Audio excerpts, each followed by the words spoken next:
속의 인물과 사건을 토대로 오늘을 살아갈 지혜를 생각해 봅니다.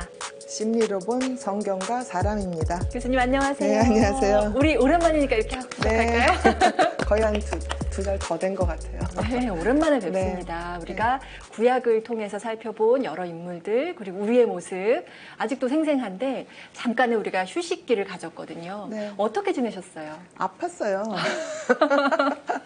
아, 어디 코로나도 또 걸리고 음. 허리랑 뭐 이런 데가 안 좋아가지고 좀 힘들었었어요. 교수님은 몸이 안 좋으면 사실 사람 마음도 같이 이렇게 좀 그럼요. 가라앉잖아요. 네. 그럴 때 어떻게 좀 관리를 하시는지 궁금하네요. 그냥 우울해지거나 불안해지거나 그러면 일단 내가 그렇다는 걸 보고 그냥 받아들여야죠. 아, 내가 우울하구나, 뭐 불안하구나 하고 그걸 일단 긍정을 하고 그 다음에는 이제 내가 뭐를 할 때 제일 편한가, 뭘 좋아하나, 네.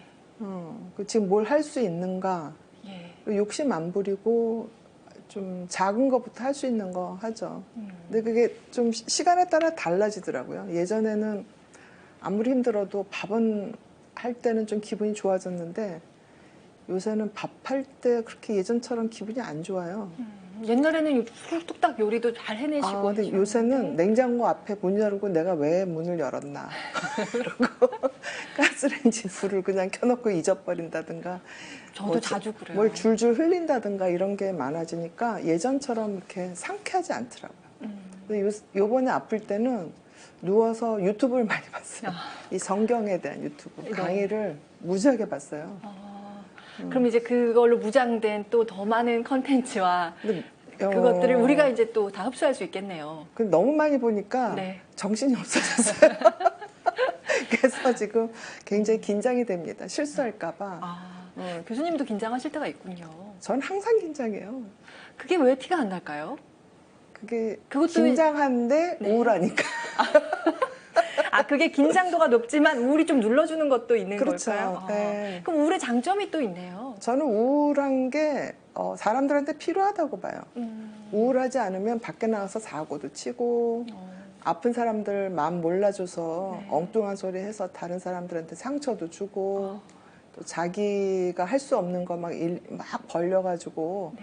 뒷감 당하느라고 힘들고 우울해야지 내 안을 좀 들여다보고 좀 충전도 하고 제가 교수님을 정말 빨리 뵙고 싶었거든요. 네. 못 뵈는 기간 동안 빨리 교수님 뵈야 되는데 하는 생각이 들었던 이유를 지금 느껴요. 그러니까 생각지 못했던 새로운 관점을 제시해 주실 때가 그래요? 있는데 네. 사실 우울하면은 워낙에 또 요즘에 우울증으로 인한 자살 이런 것들도 많다 보니까 우울해 그러면 어떻게 빨리 벗어나야 해 이쪽으로 초점을 맞춘 경우가 많잖아요.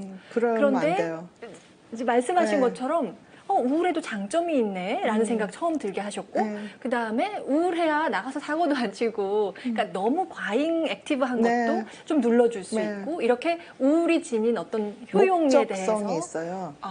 그러니까 내가 우울한 거는 네. 뭔가 지금 찾아야 되는 게 더 중요한 게 있어서 우울할 수 있거든요. 네.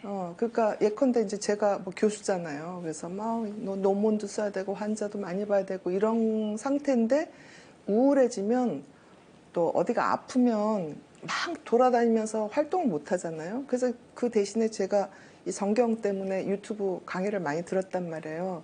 그러면 우울 덕분에 어디 돌아다니지 않고 외국 안 가고 좋은 강의를 많이 들었으니까 굉장히 나한테는 도움이 되는 우울이죠. 네. 응. 이런 해석을 할 수 있다라는 것도 네. 정말 본받고 싶습니다. 그러니까 너무 정신질환 이러면 네. 빨리 박멸해야 될 바퀴벌레 이렇게 생각하지 마시고 나랑 같이 가는 친구. 나는 평생 우울증하고도 좀 싸울 수도 있고 뭐 불안 언제든지 생길 수 있고 네. 또 자살 생각 언제든지 누구한테나 찾아올 수 있어요. 네. 그러면 나한테 자살 사고가 있어? 나 이거 큰일 났다. 뭐 그럼 빨리 술을 마시고 뭐 약을 먹고 이렇게 하지 말고 자살 사고가 지닌 뜻이 있어요. 새롭게 태어나라는 얘기거든요. 그러니까 이제 오늘 이제 지금부터 하는 신약에도 예. 그런 내용들이 이제 계속 나옵니다. 그래서 이 신약을 제가 신약 공부를 평생 하신 분들이 있잖아요. 또 교회사 평생 하신 분들 있고. 그래서 제가 신학적으로 감히 이렇다 저렇다 얘기할 수는 없어요. 제가 뭐 공부를 아무리 많이 짧은 시간에 해도 그걸 따라갈 수가 없어요. 그렇죠. 우리가 이제 학문적으로 그렇죠. 파고들자라기보다는 우리는 조금 또 새로운 관점에서 네. 성경을 네. 바라보자 하는 마음으로 우리가 구약을 쭉 함께 읽었다면 이제는 신약을 그렇죠. 함께 읽어보는 네. 시간. 그래서 심리적인 관점에서 네. 그 신약의 여러 가지 상황, 이제 사람들 그런 거를 어떻게 우리가 이해하느냐 하는데 초점을 맞출 거예요.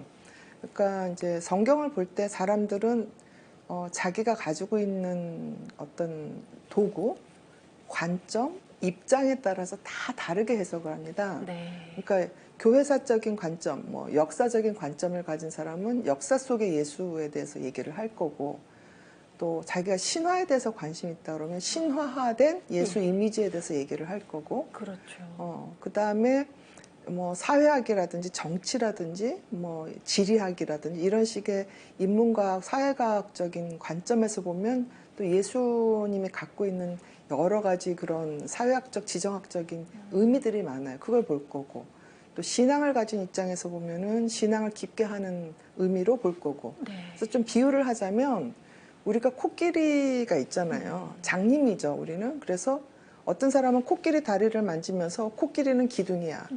어떤 사람은 코를 들어보면서 어떤 사람은 구멍이야. 어떤 사람은 뭐 팔랑팔랑한 귀야. 이렇게 얘기하잖아요. 그래서 신약도 보는 사람에 따라서 네.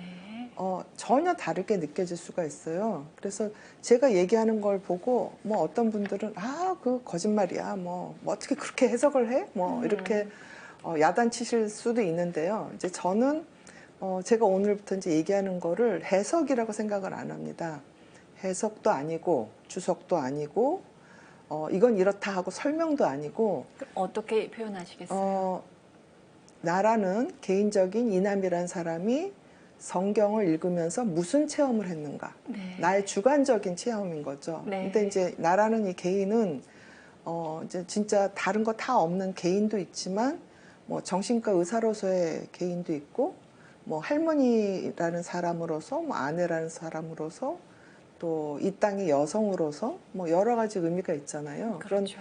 주관적인 체험이죠. 예. 그러니까 제가 얘기하는 거를 신학적으로나 또는 어떤 정의, 뭐 진실 이렇게 생각하시지도 않겠지만 그렇게 보시지 말고 좀 가볍게 보시면 되겠어요. 이남이는 저렇게 읽었구나. 예, 그렇지만 이제 말씀하신 거 안에서도 네. 우리가 공유하는 것들이 있기 때문에 네네. 말하자면 심리학자로서 그렇죠. 공부 오래 하셨고 네. 그리고 사실은 이 시대에 병든 현대인들을 네. 매일 만나고 계시는 정신건강과 의사 선생님이기도 하시고 네. 하기 때문에 그런 어떤 총체적인 관점에서 바라보는 것들을 우리가 좀 공유하는 건 정말 의미가 있다고 저는 네. 생각이 네. 들고요. 네. 그래서 앞으로 함께할 신약에 대해서 저도 무척 기대가 됩니다. 네, 감사합니다. 이제 설명이 좀 되기는 했지만 구약과 달리 지금 신약을 왜 지금 들여다보면서 우리가 논하는가 네. 이런 질문을 먼저 드려볼게요. 그러니까 아마 아시는 분들은 많이 아시겠지만 그 예수님이 태어난 그 시기에 예루살렘, 이스라엘, 뭐 이 유다 뭐 이런 게 지금 현재 한국의 상황이랑 굉장히 비슷한 부분이 많아요. 구약을 쭉 이제 다시 소환을 하자면 주변에 강대국이 많잖아요. 그렇죠. 그래서 뭐 이집트, 아시리아, 바빌로니아, 페르시아, 그리스, 로마 이렇게 해서 계속해서 이스라엘 사람들을 어떻게 보면 유린했고 뭐 점령했고 그게 이제 한 1500년 가까이 된 거죠. 그래서 그 이스라엘 민족에 그런 집단적인 기억이 있는 거예요. 유린당하고 억압당하고 또 뿔뿔이 흩어져야 되고 예. 뭐 도망가야 되고 뿌리 뽑힌 그런 이제 흔적들이 있는 거죠. 근데 그게 실은 왜 이스라엘 민족이 그렇게 많이 다니냐면 이제 지정학적으로 보시면 굉장히 요충지예요. 그렇죠. 그래서 성경에도 뭐 여러 번 나오지만 띠로, 시돈 이런 항구가 얼마나 번성해요. 그다음에 솔로몬 시대 왕국의 뭐 시바 여왕이 물건을 가져. 이게 굉장히 무역이 활발한 그런 아주 전략적인 요충지거든요. 네. 그러니까 우리나라도 뭐 정말 한나라 때부터 당나라, 명나라, 청나라, 뭐 그래서 일본 또 그 이후에 러시아, 미국까지 계속해서 외세가 침범을 하잖아요. 반도라는 이유가 있는 거죠. 작은 약소 국가가 예. 주변에서 계속 침범을 당하는 그런 집단적인 기억이 있는 거죠. 그렇죠. 그리고 또 비슷한 게 뭐냐면 정치적으로 그 예수님이 이제 태어나고 돌아가시기 그 기간하고 우리나라가 이제 19세기부터 21세까지 겪은 게 굉장히 유사한 부분이 많아요. 네. 그러니까 뭐 말하자면 이제 동학 때부터 시작할 수도 있겠죠. 예. 동학 때왜 기억하실지 모르는데 새야 새야 파랑새야 녹두밭에 앉지 마라 녹두꽃이 떨어지면 청포장수 울고 간다. 노래 좋은데요. 어렸을 때 들었을지 모르는데 그게 들었었죠. 굉장히 상징적인 얘기거든요. 네. 그러니까 녹두장군 전봉준이 죽는 과정이 동요에 들어가 있는 거예요. 그러니까 그 전봉준이라는 사람이 만약에 그 녹두밭에 앉지 말고 커다란 숲이 있는 산에 앉았다라면, 그래서 죽지 않았더라면, 그래서 우리나라의 어떤 혁명이 불란서 혁명 같이 성공했더라면, 그럼 우리나라 빨리 민주화가 되고 빨리 개방이 되고 20세기에 그런 일본의 침탈을 겪지 않았을 수도 있죠. 그리고 또 뭐 일제시대 끝나고 나서도 우리가 그렇게 분열되지 않고 국력을 모았더라면 분단이 안 됐을 수도 있잖아요. 뭐 지금도 역시 마찬가지로 뭐 중국에 붙었다, 미국에 붙었다, 여기에 붙으면 좀 어떻게 될까, 뭐 대원군 때부터 지금까지. 네. 근데 그게 굉장히 지금 이스라엘도 그래요. 이스라엘이 그 당시에 이제 우리가 헤로데 대왕이라고 얘기하잖아요. 헤로데가 사실은 이스라엘 민족이 아니에요. 하스모니안 그 왕조가 그냥 불과 얼마 100년도 안 돼서 끝나고 예. 암몬족이라고 외국 사람이에요. 예. 그리고 부인은 사마리아 사람이야. 네. 그러니까 본인이 정통성이 없는 대왕이었던 거예요. 네. 근데 왜 왕이 됐냐? 로마에 가서 아부한 거예요. 그래서 그 헤롯 대왕의 아들 뭐 아그리파 1세, 2세 이런 사람들은 다 로마에서 교육을 받고 돌아오고 그래요. 네. 그래서 로마에 말하자면 우리 친일파들이 득세한 거랑 너무 비슷하게 왕이 돼버린 거죠. 예, 절묘하게 이렇게 겹치네요. 아, 너무 비슷해요. 네. 그리고 총독 있는 것도 빌라도 우리가 보미쇼 빌라도 총독이라고 그러잖아요. 예. 데라우치 총독 기억 아마 하실 거예요. 그러니까 허수아비 왕의 총독의 그런 그 정치적인 완전히 정말 매국노들이 와글와글하는 그런 와중에 또 국민들은 다 분열이 됐죠. 그렇죠. 그러니까 여기 성경에 많이 나오는 뭐 바리사이파, 사두가이파, 뭐 그 열혈당파, 에센파, 뭐 헤로데당, 왕당파, 뭐 이렇게 다 나눠져 있어요. 근데 바리사이파 같은 경우는 굉장히 근엄하잖아요. 근데 부활도 믿고 신앙심 깊은 것 같아요. 그래서 얼뜻 보면 이제 많은 철학자들이 그런데 스토익 학파, 그 헬레니즘에서 굉장히 엄격한 도덕주의자들. 예. 바리사이파라면 사두가이파는 에피쿠르니안, 그러니까 에피쿠로스 학파, 예. 쾌락 학파에 네. 유사하다고 얘기를 해요. 네. 그래서 이 사두가이파들은 그런 천국도 없고 부활도 없고 오로지 나의 쾌락이 중요한 사람들이에요. 우리나라에서 지금 사람들이 대부분 인생의 목표는 뭐예요? 맛있는 거 먹고 외국에 가서 뭐 좀 돈 좀 쓰고 명품 사고 내 쾌락이 제일 중요하지 뭐 쓸데없이 뭐 이웃이 어떻고 쓸데없이 저 세상이 어떻고 그거 다 쓸데없는 얘기다. 나는 내 쾌락만 잘 유지하고 남한테 피해만 안 끼치면 돼. 이렇게 생각을 해요. 뭐 누군가가 굶어 죽든 누군가가 억울하게 뭐 맞아 죽든 누군가 기계에 깔려 죽든 그건 나하고 상관없어요. 그런 거 괜히 쓸데없이 얘기해서 내 귀에 더럽히지 마.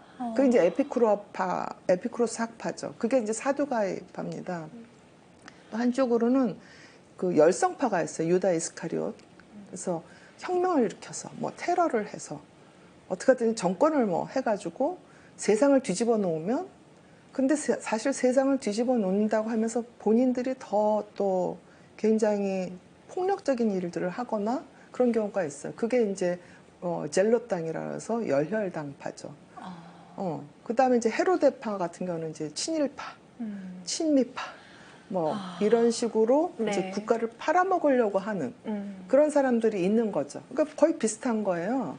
그러네요. 반복된다는 얘기가 맞나 네, 하는 생각이 네, 들 정도로 네, 네. 겹쳐지는 네. 부분들이 근데, 막 드러납니다. 그래서 너무 근데 무서운 게 네. 이제 이 예수님이 그 와중에 어떤 파에도 속하지 않은 예. 사람이 나타난 거예요. 그렇죠.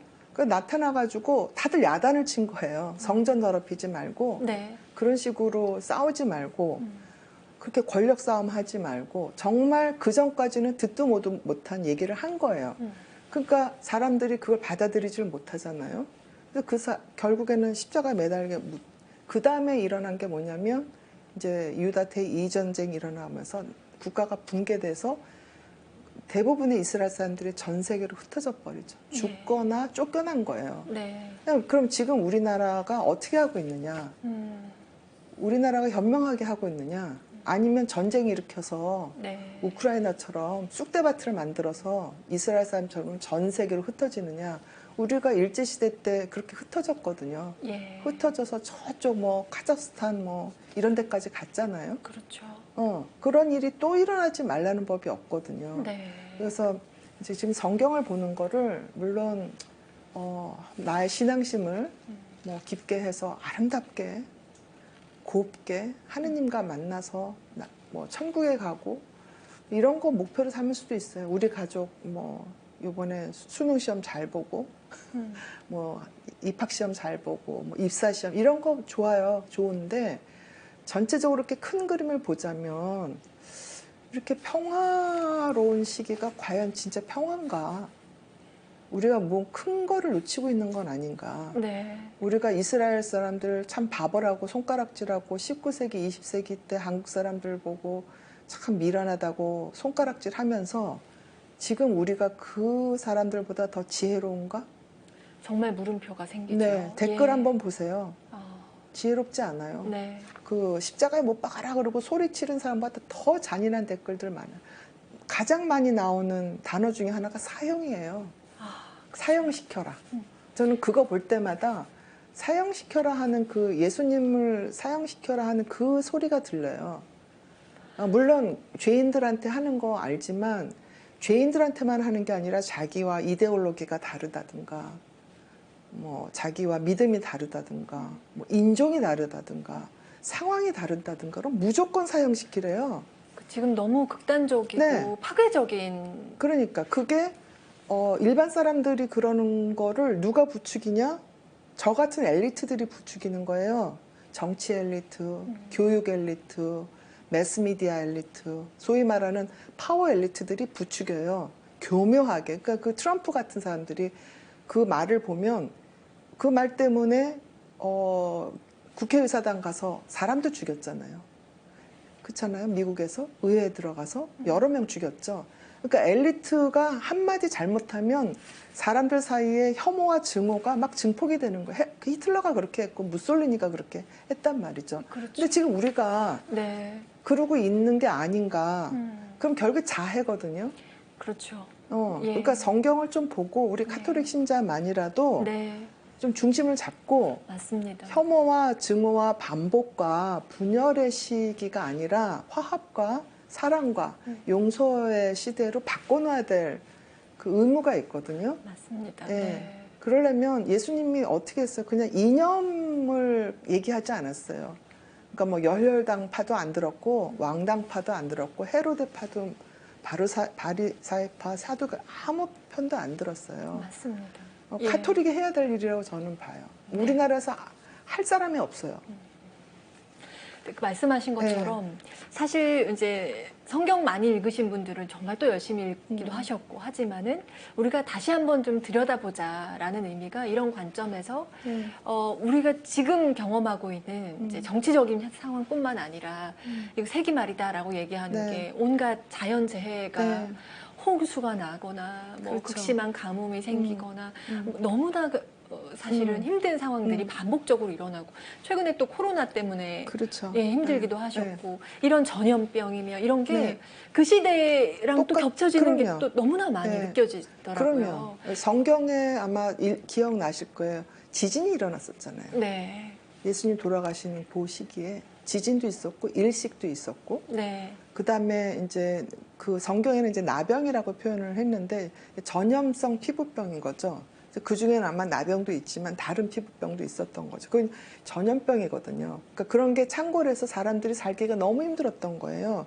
지금도 똑같은 거죠. 그때와 비교해서 지금은 원래 자연이 갖고 있는 그런 그 무서운 재해 플러스 인간이 만드는 재해가 너무 무서운 거죠. 네, 그러니까 뭐 기후가 지금 기온이 계속 올라가고 있기 때문에 비가 오면 한꺼번에 왕창 오고 그렇죠. 가물면 왕창 가물고 또 산불이 나면 걷잡을 수 없고 진압이 네. 안 되고 네, 지금 네, 그런 거를 보고 어떤 사람들은 기후 변화 그것도 그 가짜다. 그거 뭐 선진국에서 또는 뭐 어디서 국민들을 괴롭히기 위해서 가짜고 우리는 얼마든지 써도 된다 이렇게 하는 사람들이 있어요. 얼마든지 플라스틱 쓰고 얼마든지 탄소 배출하고 고기 얼마든지 먹어도 되고 이게 이제 에피쿠로스 학파죠. 쾌락을 추구하며 지금 내가, 이 순간 잘 살면 되지. 살면 된다. 그런데 실제로 통계적으로 과학적으로 지금 전체 생명 종이 한 8, 90%는 사라지고 남는 건 뭐냐면 닭, 소, 네. 돼지, 사람 결국에는 그렇게 되고 있는 과정 중이거든요. 그렇죠. 멸종들이 네. 너무 네. 많이 돼서 종의 다양성이 이렇게 그렇죠. 약해지면 우리 미래는 어떻게 될 것인가 이제 학자마다 뭐 여러 그렇죠. 이야기가 나오더라고요. 그러니까요. 그 원자력 폐기물 바다에 버리면 이제 바다 생물도 이제 완전히 이제 뒤집어지죠. 플라스틱으로 지금 뭐 생물들이 죽어가고 있잖아요. 미세먼지로 죽어가고 있고 그런 거에 대한 그 죄의식, 반성 이런 게 있어야 되거든요.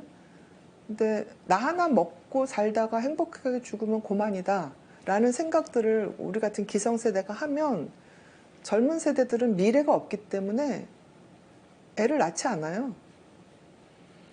저희가 어떻게 하면 우리가 그러니까 출산을 장려할 수 있느냐 안 그래도 식사하면서 네. 한참 이야기를 했는데 저는 기성세대들이 반성해야 된다고 봐요. 우리 먹고 뭐 물론 어렸을 때 젊었을 때 고생들을 했죠. 해서 뭐 이만큼 읽었으니까 우리는 누릴 권리가 있다. 뭐 그거는 뭐 틀린 얘기는 아니지만 나만 누릴 권리가 있는 게 아니라 지금 젊은 사람들 이제 태어난 아이들도 권리가 있는 거거든요. 누릴 권리가. 근데 지구라는 자원은 한정이 돼 있는데 우리가 다 누려버리면 젊은 아이들은 누릴 권리가 없어져요. 자원이 없어지고. 그러니까 우리가 스스로 좀 자꾸 조심을 해야 되고 덜 쓰고 그쵸? 뭔가 또 젊은 사람들한테 자꾸 나눠줘야 되고 그리고 제가 항상 강조하는 거지만 이 베이비 부머 세대들은 찔겨요. 건강하고 그래서 죽을 때까지 일해야 돼요. 그러니까 젊은 사람들 보고 먹여 살리라는 소리 듣지 않게 젊은이들한테 패 끼치지 않게 90, 80대까지 공장에서 농장에서 일해야 돼요. 네. 이런 파격적인 말씀을 하셔서 저희가 한편으로는 이 말씀에 네. 우리가 지금까지 이렇게 어쨌든 대한민국을 이만큼 일군 사람들이고 이제는 우리가 은퇴해서 이제야 비로소 내가 조금 누리며 살 수 있게 되었는데 그게 무슨 소리요? 라고 하실 분 계실 텐데요. 어떻게 말씀하시겠어요? 물론 그건 본인들의 선택이니까 네. 뭐 누리고 살아도 괜찮아요. 근데 뭐 여행하면 피곤하지 않고 집안이라면 뭐 더 피곤하고 그러나요? 삶이 그냥 피곤해요. 그러니까 주관적으로 예. 나는 여행 가면 행복해. 나는 백화점 가서 돈 쓰면 행복해라고 하지만 객관적으로 봤을 때 몸을 움직이는 거, 머리 쓰는 거, 에너지는 집에서 뭐 이렇게 살살살살 다니면서 하는 에너지보다 훨씬 더 들 수 있어요. 그리고 더 스트레스 받을 수 있어요. 뭐 수백만 원짜리 살려면 내 월급을 어떻게 이러면은 더 좌절감이 들 수 있어요. 그러니까 돈 쓰면 더 행복한 게 아니거든요. 그리고 그리고 또 나이 든 사람은 젊은 사람들에 대한 저는 의무가 있다고 봐요. 어떤 의무라고요? 다 뺏어가지 않을 의무. 젊은 사람들이 누려야 될 거를 지켜줄 의미. 네. 그러니까 그런 생각들이 사실 이제 과거에 대한 반성이 없으면 힘들거든요. 근데 성경을 보는 이유가 성경을 보면서 아, 나 이렇게 이거 보고 이거 외워서 뭐 천당 가야지가 아니라 성경을 보면서 내가 이런 문제가 있었구나 하면서 뭔가 자기 삶을 한번 이렇게 돌이켜보고 들여다보고 예. 그런 계기가 되면 제일 좋을 것 같아요. 맞습니다. 네. 예. 이제 그런 의미에서 우리가 이제 신약에서 네. 사건과 인물을 통해서 또 우리가 어떤 지혜를 찾을지 네. 이제 앞으로 네. 매 회마다 네. 꾸려가 보도록 하겠습니다. 네. 지금 경제 상황도 너무나 안 좋다 네. 보니까 뭐 중국 경제가 너무 침체되고 그것 때문에 우리가 또 크게 영향을 받을 거다. 오늘 네. 아침 뉴스를 저는 그걸 들으면서 네. 왔는데 전 세계적으로 이제 경제 문제가 서로 맞물려 돌아가고 네. 이런 것들이 또 사람 심리를 더 위축시키고 그런가 하면 이것이 또 우리 사회를 더 각박하게 만들고 그렇죠. 이런 상황에서 우리는 또 어떤 태도를 지녀야 할까 이런 고민도 하게 네. 되거든요. 그러니까 성경에도 그런 얘기들이 나와요. 성경에서 가장 미워하고 멀리하는 직업 중에 하나가 세리죠. 그러니까 세금을 뜯어가는 사람을 미워하는 이유가 뭐겠어? 먹고 살기가 너무 힘든 거죠. 우리나라 사람들이 툭하면 혈세 그러잖아요. 피 안 흘리는데도 혈세라고 그러잖아요. 똑같은 감정이에요. 예. 근데 이제 그 당시도 보면 무역이 증가하고 이제 화폐가 생기고 그러면서 부자와 빈자의 그 차이가 점점 아주 벌어진 거예요. 네. 그러니까 화려하게 산 사람들은 얼마든지 화려하게 살고 가난한 사람들은 당장 먹을 게 없어지는 그런 상황이 되죠. 그럼 이제 단기적으로 보면 나는 이렇게 잘 먹고 잘 사니까 싼값으로 노동력을 쓰면 돼라고 하지만 경제 얘기를 해서 그런데 소비할 수 있는 중산층이 사라지면 결국에는 상위 1%도 가난하게 될 수밖에 없어요. 네. 그게 이제 필리핀이나 아르헨티나나 이런 나라들이 한때 잘 살았지만 중산층이 사라지면서 고꾸라진 나라들이죠. 베네수엘라 이런 나라. 네. 그러니까 우리나라도 지금 중산층이 계속 죽어가고 상류층과 하류층만 남으면 그 나라 꼴이 되는 거예요. 뭐 파퓰리즘해서 그 나라 꼴이 되는 게 아니라 중산층이 사라지면 든든한 소비와 생산 주체가 없어지면 사라지면 그게 이제 가난한 나라로 가는 건데 이 성경에서도 로마가 와서 이스라엘을 물리칠 수 있었던 가장 큰 건 사실은 경제력이죠. 네. 근데 로마만 해도 그 당시에는 공화정이 살아 있었어요. 그러니까 이제 나중에 공화정에서 이제 완전히 뭐 왕정으로 이렇게 바뀌고 하는 과정이 있지만 공화정이 있다는 거 그냥 시스템으로 움직였다는 거거든요. 네. 그래서 그 힘 때문에 로마가 그 지중해 지역부터 해서 계속 퍼질 수 있었던 그 힘 중에 하나거든요. 근데 로마에 비해서 이 이스라엘은 어떻게 보면 더 빨리 선진국이 된 나라예요. 이집트랑 페르시아 덕에.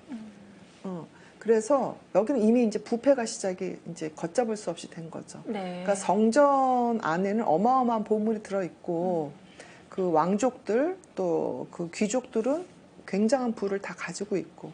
그러니까 구약에도 보면 이제 라합, 이사벨 아마 기억하실 건데 왕이 멀쩡한 남의 포도밭 그냥 가져가잖아요. 네. 일종의 조작을 해가지고 가짜 뉴스를 퍼뜨려가지고. 그러니까 그런 식의 그 사회의 어떤 모순이 계속 누적이 된 상태이기 때문에 로마하고 당할 수가 없었던 거죠. 네. 그 우리나라가 구한 말에 결국에 나라가 망한 이유 중에 하나고. 맞습니다. 네, 그러니까 예. 그 잘못을 지금 다시 되풀이하지 않아야 되는데 그런 생각들을 깊이들 안 하는 것 같아요. 특히 엘리트들이. 우리가 아까 말씀하신 것처럼 그러니까 나 하나 사는데 급급하여서 좀 큰 그림, 네. 미래 이런 네. 걸 바라보는 건 사치다. 이렇게도 또 많이 생각하는 것 같아요. 뭐 허영이다, 위선이다, 뭐 이런 식으로 얘기하는데 그리고 나 하고 싶은 거는 자유다. 그거를 억압하는 거는 민주주의가 아니다. 뭐 이렇게 얘기를 하죠. 근데 우리는 마음속에 다 악한 부분이 있어요. 모두 다 선한 사람은 없어요. 근데 내 안에 악한 부분이 있지만 숨어 있지만 그래도 선하게 살려고 노력하는 거 하고요. 나는 악해. 그러니까 나는 악하게 살래. 나는 솔직하고 정직한 사람이야. 내가 이렇게 정직한데 너네들은 왜 나보고 뭐라 그래? 그럼 말이 되나요? 안 되죠. 네. 근데 그런 태도가. 근데 요즘에 흔해요. 네. 나는 악해. 건드리지 마. 나 원래 이런 사람이야. 건드리지 마. 그리고 착한 척하지 마 이렇게 얘기해요. 우리는 다 착하지 않아요. 착하기도 하고 악하기도 해요. 근데 착하려고 척이라도 하는 게 어딘가. 그러니까 착하려고 노력을 하는 거죠. 예. 근데 그 노력조차도 위선이라고 얘기를 하면 사회는 끝나요. 맞습니다. 그다음에 배려 없는 자유는 예. 그게 독재고 그게 공포고 폭력이죠. 맞습니다. 예. 예. 나 하고 싶은 거 다 한다. 내 자유다. 그럼 그 사회에서 어떻게 살겠어요? 맞습니다. 예. 그래서 사실은 우리 사회에 대해서 논할 때 네. 우리가 이제 역사를 얘기하지 않을 네. 수 없고 그리고 성경 안에서 우리가 지혜를 구하지 않을 수 없는 것 같아요. 그리고 지난번에도 여러 차례 이제 말씀을 하셨지만 엘리트들, 소위 엘리트라고 네. 하는 저 이제 사회 지도층이라는 표현 참 달갑진 않습니다만 네, 맞아요. 어쨌든 네.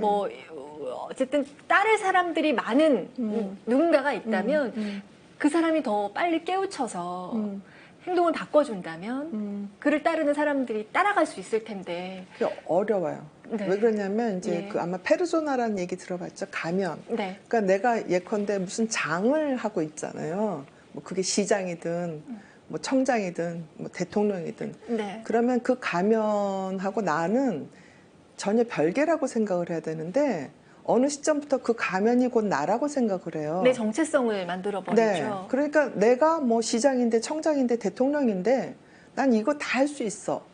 이렇게 돼버리고 되거든요. 네. 그러면 자기 그 페르소나를 객관적으로 보는 그 건강한 건강한 자기의 눈이 없다라는 거예요. 그러면 그 페르소나에 휘둘리면서 이제 극단으로 치우치면 뭐 스탈린 같은 사람, 히틀러 같은 사람, 또 이 시대에 네로 같은 사람. 그러니까 이 예수님 시대에 아주 악한 네로, 칼리귤라 뭐 이런 황제들이 막 등장을 하죠. 예. 그러니까 예수님의 그림자예요. 그래서 그 이제 이 시대 역사를 기록한 요세푸스라는 그 유대인도 실은 로마로 가서 전향을 해가지고 예. 로마 시민이지만 원래는 유대인인데 근데 예수에 대해서 아주 자세하게 기록을 했어요. 그러니까 네. 역사적 사실이 맞는 거죠. 왜냐하면 반대쪽 사람이 예수에 대해서 기록을 한 거니까. 예. 근데 예수님이 살았던 시기에 그런 독재자들이 많았다는 거는 그만큼 시대가 분열이 돼 있다는 뜻이고 바로 그 때문에 예수님이 또 나타나신 것도 맞는 거죠. 그렇습니다. 예, 네. 예. 자, 우리가 현대의 지금 우리의 모습과 신약 속에서의 예수님이 등장하셨을 때의 모습을 조금 비교해 가면서 이야기를 오늘 나눠봤고요. 다음 시간부터 이제 본격적으로 네. 신약의 한 장면을 두고 함께 이야기를 나눠보겠습니다. 네. 오늘 시작을 처음 시작하는 날이었는데 네. 앞으로의 시간이 또 더 기다려지게 되는 것 네. 같습니다. 이나희 박사님 오늘 고맙습니다. 네, 감사합니다. 네, 오늘 신약을 펼쳐보는 그 첫 번째 시간이었습니다. 여러분 어떠셨나요? 예수님께서는 하늘과 땅은 사라질지라도 내 말은 결코 사라지지 않는다라고 말씀하셨습니다. 이 시간을 통해서 결코 사라지지 않을 예수님의 말씀을 더 귀 기울여 들을 수 있는 우리가 되었으면 하는 바람을 가지고 다음 시간에 다시 찾아뵙겠습니다. 함께해 주신 여러분 고맙습니다.